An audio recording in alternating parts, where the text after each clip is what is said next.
Om Swastiastu. Selamat pagi pemirsa, kami hadir kembali dengan menyajikan sejumlah informasi menarik. Bersama saya Arna Suputra, inilah Seputar Bali Pagi selengkapnya.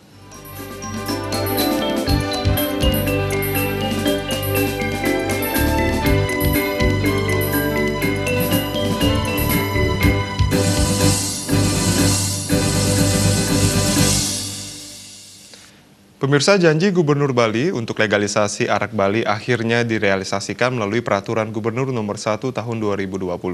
Ini bisa menjadi berita menggembirakan bagi perajin arak tradisional di Bali karena usaha mereka diakui secara hukum. Namun demikian, Pergub yang diluncurkan 5 Februari 2020 juga memiliki implikasi lain yang merugikan perajin arak tradisional.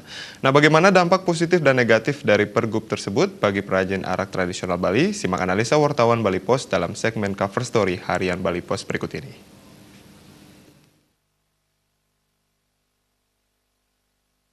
Satu lagi peraturan dikeluarkan Gubernur Bali Wayan Koster, yakni Pergub Nomor 1 Tahun 2020 tentang tata kelola minuman fermentasi dan atau destilasi khas Bali.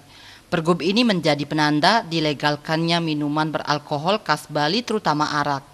Sudah sejak lama wacana legalisasi arak disampaikan ke publik, terutama dari para perajin arak tradisional yang banyak ada di Bali, terutama di Karangasem. Bali memang memiliki minuman beralkohol khas seperti arak dan tuak. Ada pula minuman beralkohol hasil fermentasi yakni berem. Hingga sebelum dikeluarkannya Pergub, minuman beralkohol atau mikol seperti arak dikategorikan minuman terlarang. Perajin arak Bali bahkan tidak jarang dijadikan sasaran penggerebekan aparat hukum. Adanya pengaturan tata kelola arak Bali menjadi produk yang legal untuk diperdagangkan. Persoalannya kemudian adalah tujuan awal dari legalisasi arak Bali, yakni melindungi perajin tradisional, justru mengalami penyimpangan. Pasalnya, Pergub tata kelola mikol tradisional akan memberi ruang masuknya investasi besar-besaran di sektor yang sangat menggiurkan ini. Bali sebagai daerah pariwisata merupakan pasar besar mikol. Setiap tahun dibutuhkan jutaan liter mikol untuk memenuhi kebutuhan para wisatawan yang berlibur ke Bali dan juga masyarakat lokal. Investor tidak akan menyia-nyiakan peluang di bidang produksi dan tata niaganya. Jika investasi besar sampai masuk ke sektor mikol tradisional, perajin arak tradisional yang selama ini menjadikan arak sebagai sumber penghidupan akan tersingkir. Untuk bersaing dengan investasi besar, para perajin tradisional tidak memiliki kemampuan.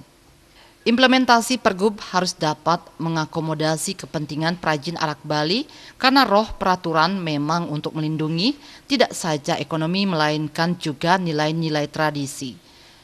Keterampilan produk arak Bali adalah warisan leluhur Bali yang patut dilestarikan. Setelah diluncurkan secara resmi dan menjadi peraturan, tantangan bagi pemerintah provinsi adalah mengawasi pelaksanaannya. Tujuan pertama lahirnya Pergub legalisasi mikol Bali harus tetap dijaga, jangan sampai menyimpang. Kepentingan rakyat kecil mesti menjadi perhatian utama. Investasi di sektor mikol tradisional ini jangan dibuka terlalu lebar. Selain itu, jangan sampai juga adanya Pergub peredaran mikol jenis arak secara bebas. Mikol adalah produk yang hanya boleh dikonsumsi secara terbatas.